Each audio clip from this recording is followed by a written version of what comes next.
Good morning. U.S. stocks closed slightly higher in choppy trading after the release of the Fed minutes.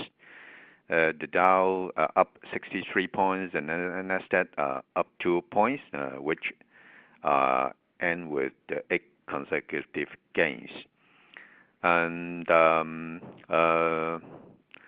Hong Kong stock market also have a rebound yesterday, mainly boosted by stronger renminbi, and the Hang Seng Index once touched the half-year high, and also managed to stay above the 250 days moving average line, and with a gain of 285 points.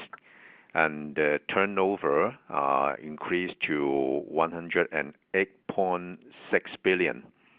And the Hong Kong shares in ADR's market up a little bit, 33 points. And technically, local stock market remained relatively resilient. And also noteworthy is the bear warrants now heavily concentrated in the region of 28,600 to 700 level, so that we expect that the index will continue to move higher to lock them out. And favorable factors remains the strength of the renminbi, and compared to its lowest level at the end of last October, and the renminbi already have a gain of 3.5%.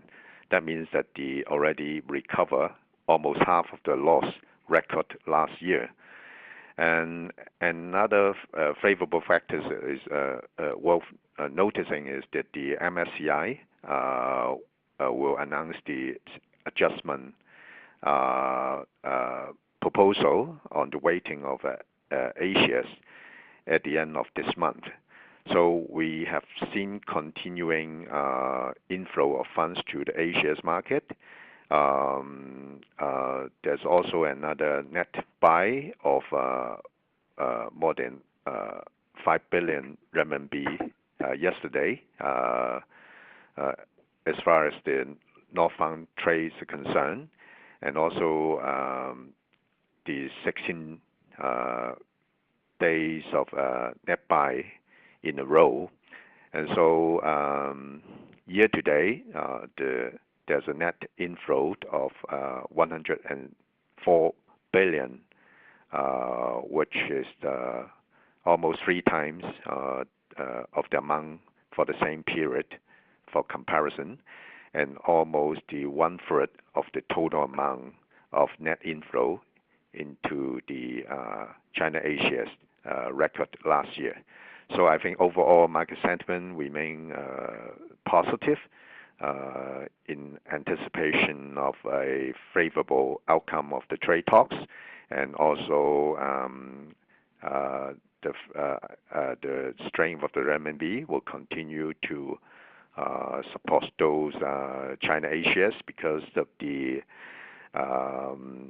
that will help the corporate earnings, and also help to relieve the debt burden. That is the major factors that hit the China shares last year. Of course, we still have to see whether the strength of the renminbi can be sustainable. I am very skeptical. I expect the renminbi may have resumed this downward trend after the trade talk, and this is one of the factors that may provide an excuse for the investor to take profit afterwards. Thank you.